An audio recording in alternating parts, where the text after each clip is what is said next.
큰스님하고 인연은 2011년도에 제가 이제 큰스님 시봉을 하게 되면서 1년 한 2개월 정도 시봉을 하면서 인연이 돼가지고 큰스님하고 거의 제가 수족처럼 살았습니다. 큰스님께서 한 달에 한 반절은 금산사에 계시고 반절은 이제 서울 영화사에 계셨는데 그때 이제 같이 따라다니면서 항상 수족이니까 항상 그림자처럼 따라다녔습니다. 큰스님은 되게 여러 사람들을 되게 많이 만나셔가지고 항상 사람들 만날 때마다 제가 같이 수행을 했었고 뭐 거의 안 가본 데가 없을 정도로 제가 전국을 다 다녔었고 큰스님이 항상 아침 저녁으로 항상 포행을 하셨는데 1시간씩 포행을 항상 하셨는데 운동을 하실 때도 제가 항상 옆에 따라다녔고 큰스님 개인적으로 손님 만나실 때를 제외하고는 거의 뭐 주무실 때 빼고는 거의 항상 같이 있었던 것 같습니다. 예전에 서울에 어디 호텔 무슨 세미나 비슷한 어떤 큰 행사가 있었는데 거기에 되게 유명한 그때 당시 뭐 반기문 총장 같은 사람들도 막 왔었고 그래가지고는 이제 어차피 이제 주요 내빈들은 주요 내빈들끼리 가고 이제 수행원들은 이제 수행원들끼리만 따로 또 모여서 이제 식사도 하고 차도 마시고 하는 뭐 그런 때가 있었는데 뭐 거의 뭐 청와대 거의 비서급 되는 사람들이랑 같이 이제 수행원들 모여서 같이 밥도 먹고 하다 보니까 저는 이제 그 사람들이 신기한데 그 사람들은 오히려 제가 좀 신기해가지고 이것저것 막 물어보기도 하고 뭐 그랬던 기억이 있습니다. 스님이 이제 한강 그 포행길 아차산. 아니야 아차산보다는 그 한강 주변 산책로를 이제 거의 주로 가셨고 아침 일찍은 그 아차산 그 옆에 산책길을 넘어서 그 워커힐 호텔까지 가는 길이 이제 산책로가 잘 되어 있는데 거기까지 항상 걸어서 가실 때 같이 걸어서 아침마다 다녔습니다. 비 오는 날만 제외하고는 뭐 항상 가끔은 비 오는 날에 우산 쓰고도 이제 다니기도 하고 항상 이제 스님이 말을 거시면 바로 대답할 수 있는 오른쪽 한 걸음 뒤 위치로 항상 같이 걸어 다녔죠. 거의 뭐 하루에 한 3시간씩은 걸어서 저도 겸사겸사 체력 관리가 됐었던 시절입니다. 그때가. 큰 스님은 제가 시봉을 할 때가 이제 큰 스님이 77으로 제가 기억을 하는데 그 당시 연세에도 불구하고 항상 정해진 시간에 거의 항상 주무시고 특별하게 밤 늦게까지 일정이 없으시면 항상 정해진 시간이 한 10시, 밤 10시 전후에 항상 주무시고 아침에 일어나실 때도 항상 아침 5시 전후에 항상 일어나시고 항상 정해진 시간에 일어나시고 정해진 시간에 주무시고 또 엄청 저렇게 부지런해도 되나 할 정도로 너무 부지런하셔가지고 제가 오히려 좀 더 많이 지쳤던 것 같습니다. 선생님 너무 부지런한 분으로 이제 기억이 되시고 또 본인이 큰 스님 스스로도 많은 대중들이 이제 본인을 이제 알고 계신다는 걸 이제 아시기 때문에 그런 것도 좀 많이 신경을 쓰시고 사람들이 인사하거나 스님을 이제 좀 반기는 아는 척 요런 게 들어오면은 큰 스님 항상 또 사진도 같이 찍어주시고 손도 흔들어 주시고 항상 나름 인기 관리도 좀 하셨던 부지런한 어른이셨죠.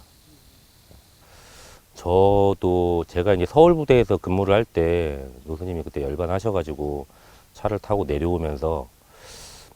금산사 IC를 딱 나오는 순간 그 현수막들을 보면서 저도 막 눈물이 앞을 가릴 정도로 엄청 울면서 금산사까지 도착했던 기억이 있는데 큰 스님 시봉할 때는 정말 사실 너무 많이 힘들었는데 딱 큰 스님 열반하시고 나서 지금도 이제 그 생각하니까 좀 얼굴이 좀 화끈 올라오는데 그 현수막들에 걸려있는 이 내용들이 큰 스님이 항상 그냥 입에 달고 말씀하셨던 그런 말들이 현수막에 걸려 있으니까 너무 막 눈물이 앞을 가려가지고 막 운전을 할 수 없을 정도로 막 눈물을 흘렸던 일이 있었는데 큰 스님은 되게 무뚝뚝하면서 되게 엄청 강해 보이시고 하시지만은 저한테는 제가 시자이기도 했고 저한테는 뭐 정말 솔직한 모습들을 너무 많이 보여주셔가지고 큰 스님은 아무리 본인 상자분이 찾아오셔도 절대 편한 복장으로 만나시질 않습니다. 우리는 보통 절에 있을 때 적산 바지만 입고도 많이 움직이시는데 큰 스님은 손님들 오시면은 적산 바지만 입고 손님을 맞이하는 일은 거의 없으셨고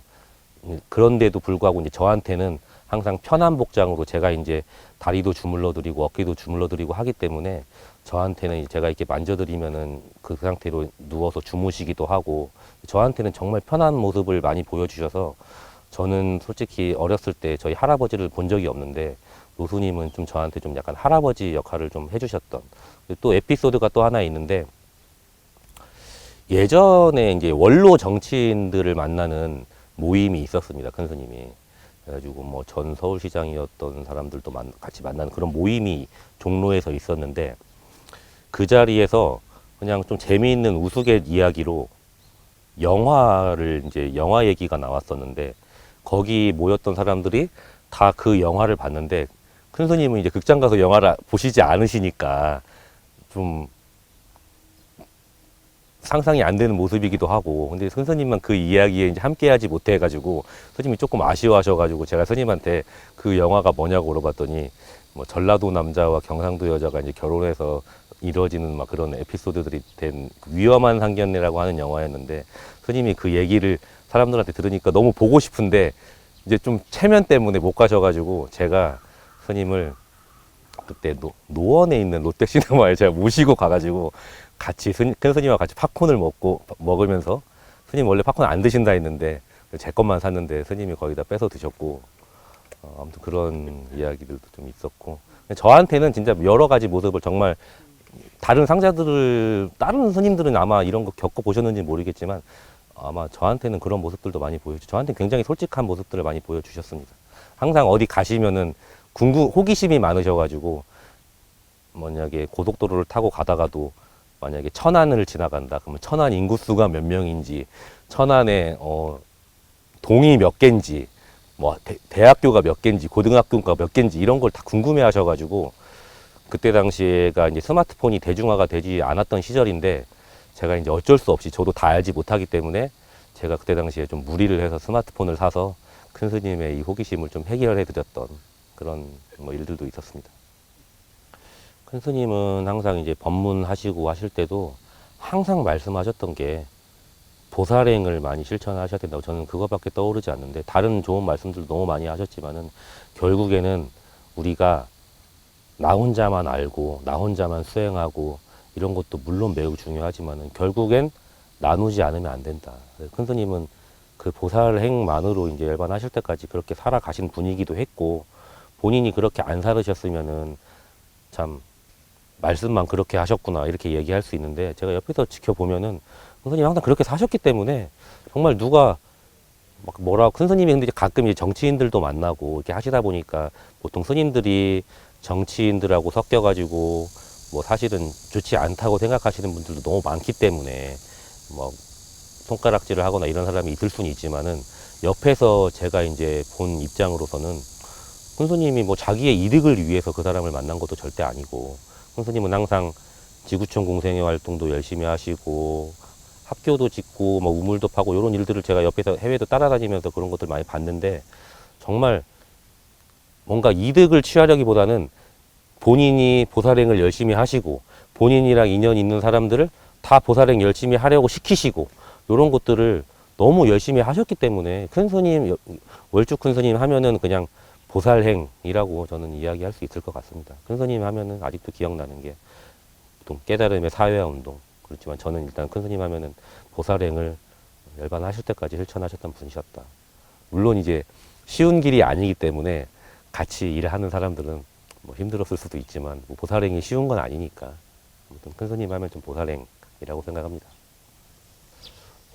캄보디아를 가면 거기 이제 허리에 총을 차고 다니는 이 군인이 한 명 있었는데 이 군인이 큰 스님이 오실 때마다 항상 이제 공항 나와서 마중해주고 큰 스님의 모든 일정을 그분이 항상 함께 하는데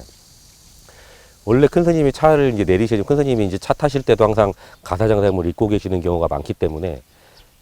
이제 스님이 내리실 때 제가 먼저 내려서 스님 손 잡아드리고 가사 장삼이 땅에 걸리지 않게 들어드려야 되는데 항상 저보다 한 3걸음은 빨리 움직여서 그 친구가